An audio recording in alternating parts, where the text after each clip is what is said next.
sur terrain sec, à Marseille, voilà, si devant Bordeaux, ça rivalise, si tu as au moins 40-50% de ballon, tout peut arriver sur un match. Tout peut, effectivement. Toulouse est ce putain de favori. En face, il n'y a même pas un outsider, il y a un délaissé.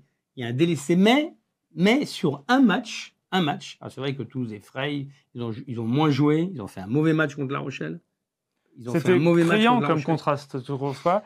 Les Toulousains qui se remettent en question après une victoire en demi-finale, qui étaient plutôt critiques envers eux-mêmes, alors que l'UBB qui vise un premier sacre, on avait l'impression que c'était une première victoire d'arriver en finale. C'était vraiment deux optiques très différentes après les demi.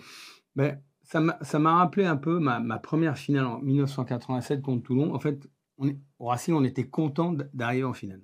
Mais on n'avait pas imaginé ce que serait une finale perdue. Parce que finalement, on dit souvent qu'une finale, ça se gagne. C'est pas idiot parce que finalement, on se rappelle plus des vainqueurs que des finalistes. Les finalistes, je te pose la question, tu t'en souviens pas beaucoup. Mais la première fois, on est content d'y être.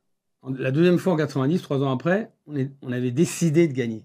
Voilà. Mais la première fois, et tu crains que Bordeaux soit à ce stade-là? Oui, parce que finalement, Bordeaux a fait une énorme saison. Ils sont en finale, Bordeaux-Bègles. Mais ils ne sont pas repus. Mais ils sont déjà satisfaits d'être en finale. Oui, ils ne sont pas loin d'être repus, alors que Toulouse, il y a encore un gros appétit, on a l'impression. Ce qui se passe, c'est qu'à Toulouse, par rapport, il y a eu un décalage énorme entre le discours de façade d'Hugo Mola, mais qui a un peu égratigné ses joueurs, qui a dit bon, on n'a pas été bon. Mais oui, qui a parlé de match de merde. J'ai appris qu'il y avait un huis clos.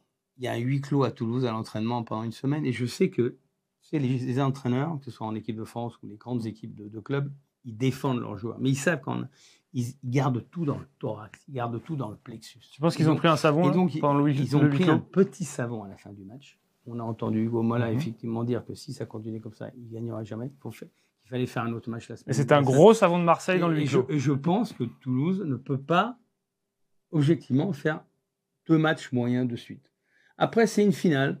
Et une finale, on ne peut pas savoir ce qui va se passer au niveau de la discipline, des cartons. C'est quand même très important, ça. Mais je pense que Bordeaux va faire un bon match. J'espère en tout cas que pour le suspense, que ce ne soit pas un match à sens unique. Je ne crois pas, parce que Yannick Bro est un énorme entraîneur, qui connaît bien Toulouse, qui connaît bien la maison. Je ne pense pas que ce soit un match à 40 points, ou alors à 40-30 ou 35-28, mais je pense que Bordeaux, c'est comme une opportunité fantastique pour un club qui a accédé 4 fois de suite aux demi-finales, qui pour la 4e fois accède enfin à la finale, pour le président Marty, qui fait un boulot monstrueux. Chabandelma, c'est 25 000 personnes. Ils se doivent à eux, ils se doivent pour nous de faire un bon match. Et il y aura un bon match, même si, effectivement, dans l'esprit des gens, Toulouse est favori, c'est sûr. Mais voilà, everything is possible.